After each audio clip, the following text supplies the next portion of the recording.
Magandang araw mga kaibigan. Bigyan natin ng reaction opinion itong post kasombrerong Dennis.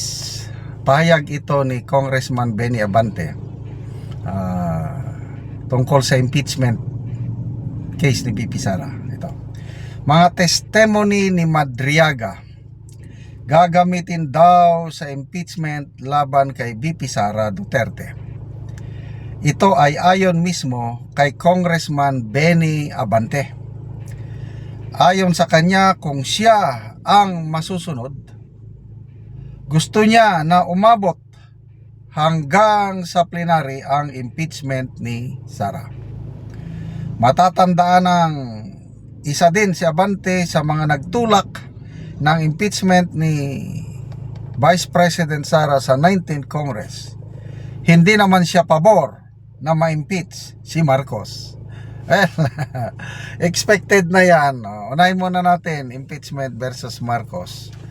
Nakakatawa yung pag-walk out ni Abante nung magbotohan na sa sufficiency in form yung pangalawang impeachment case labang kay Marcos, pinail ng Makabayan Black. Nag-walk out ko, no? Kaya lang, pansinin nyo yung video, pag walkout niya, tumatawa ang mga kapwa niya kongresista. Dalawang ibig sabihin nun tumatawa. Either drama-drama lang, para bang, dating dito, mag-walkout ako para ipakita na parang totoo. Yan, drama-drama lang, walkout. Tinatawanan siya, or totoo nga nag-walkout siya, kaya lang, tinatawanan siya ng mga kongresista na ano ba nito? Diba? Madala ba yan sa pag-walk out? Para, to me opinion ko lang ito. It is a sign of immaturity kung mag-walk out ka. We are in a democracy. Pag pinag-uusapan ng mga bagay na yan, pwedeng debate, kanya-kanya na. Pagbotohan na, let the majority rules. Kung sino yung mananalo, yung mas marami bilang, yun ang masunod. Hindi yung porke hindi masunod yung gusto mo, mag-walk out ka na lang. So, bukas, ngayon pala, dahil kahapon hindi natuloy yung botohan ngayon mag-meet ulit yung Committee on Justice and desisyonan na nila, magboto na sila yung bang dalawang complaint na naisampa sa Pangulo pasado na sa sufficient in form. Madali lang yon. Ang mahirap is it sufficient in substance, o may laman ba yung mga reklamo, may malakas bang ebidensya, ganun ang ibig sabihin. Kaya nakikita ko ang boto niyan is not sufficient in substance. Kaya may babasura kaagad yung dalawang reklamong iyon laban kay Pangulong Marcos Jr. Tapos na ang drama. Pati Malacanang nagdrama-drama din Pahayag ni Auntie Claire, nababahala daw ang Pangulo sa dalawang impeachment case laban sa kanya, not because of himself, but nag-aalala daw ang Pangulo dahil maapektuhan ang ekonomiya. Talagang maapektuhan. It's all about leadership. Sino bang mga na-impeach na Pangulo Wala akong matandaan Mula Marcos Sr. hanggang ngayon. Ito lang si BBM ang na-impeach na Pangulo. Si Pangulong Gloria Macapagal Arroyo, may nagsampa ng impeachment laban sa kanya, kaya lang hanggang Committee on Justice lang, walang so dalawa sila, Arroyo and Marcos. Duterte wala. Strong leadership punta na tayo dito kay VP Sara. Wala rin akong matandaan ng Vice Presidente na impeach. Correct me if I'm wrong. Ito lang kay VP Sara. Although yung last year, dahil inisyo Para bang void from the start. Ang pagkakaintindi ko noon is yung ruling ng Supreme Court na unconstitutional yung impeachment. BP Sara was never impeached because it is void from the start. Okay? So walang impeachment. So ngayon lang siya nagsisimula pa lang yung proceedings. Pagdidesisyonan na at tingnan natin kung ano ang boto nakasalalay dyan sa Committee on Justice. So kung pasado na sufficient in form and substance, ang alam ko dyan, magkakaroon ng pagdinig sa Committee on Justice. Papatawag nila si BP Sara para magkaroon siya ng pagkakataon na sagutin, paliwanag ang mga aligasyon.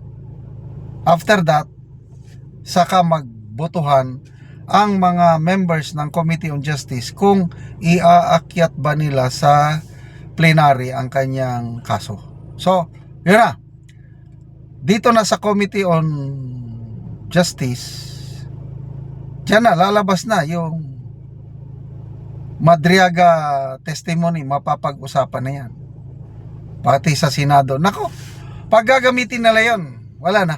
Lalo silang matatalo. Hindi ako abogado, kaya lang, nabasa ko yung testimony ni Madriaga, ang daming butas. I don't know kung sinong gumawa nun.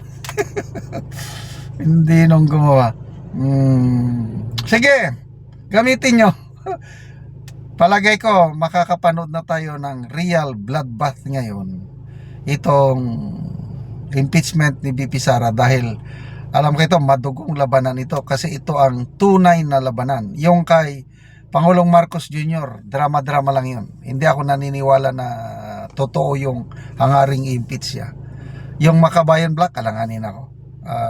Kasi di ba last year, nung 19th Congress, sina Franz Castro umaalalay sa Pangulo kasi nagpartner sila para labanan si BP Sara, and until now I believe nagtutulungan pa rin yung Makabayan Black at ang Marcos administration para papagsakin si BP Sara. So good luck, Congressman Abante. Sana pagalingan nyo para talunin nyo si BP Sara sa kanyang impeachment case. Salamat mga kaibigan sa inyong pagsubaybay sa ating channel. Nakakatulong kayo ng malaki sa tribong Talandig ng Bukidnon dahil ang income natin sa channel na ito is pantulong sa tribo. Namimigay tayo ng libreng yero at pako para makapagpatayo sila ng mas maayos na tirahan. Panoorin nyo ang video na ito. So mao ni ang matagaan, anak ni ante. So to si ante. So ang iyang anak ang nagpasan. So pagkaluoy gud nila ante kay kuan ng balayo. So mo nang itsura sa balay ni ante. So ante mo nang imong pinaskuan, Merry Christmas. So mo na mong tabang nga gikan sa Ginoo. So mo nilang kahimtang sa ilang buhan. So mga kahimtang nila ante. So kung muulan, so tuluan na gid sila. So gipang sapahan na lang og mga linsen nga daot kay para kung uulan dili sila tuluan. Ako pasalamat ang nakaabot ang panalangin diri sa ako. Busa di ay wala ko namatay sa sakit kay mo di ni akong gihulatan nga na ay motabang sa ako. So pila na imong edad ante? 50 na. So na kay mga anak. Na So pila ka buk imong anak ante? 8 So 8. So tanan na sila nag eskwela ante. tanan. Ay. So unsa di inyong pangunubihian ante? Andra kanang gabuhi ra og mano. Mag-uuma lang mo. Mag-uuma ra, magdaro. Dili sad amo ang kabaw kay gihilam ra sa amo. So nganong karon pa mailisdan ang inyong atop ante og giyero? Karon pag yun. Yeah. Tungod sa among kalisod. Ako na ay among kwarta ko tog kagid sa bugas nga ipalit nga tig usara ka gantang. So asa da imong bana ante? Ko sa uma. So nagtrabaho ang imong bana. So ante, dako kayong pasalamat mo to ang among gihatag sa imuha nga atol pa gyud sa Pasko ug Merry Christmas kay ante. God Salamat sa bless. Ginoo.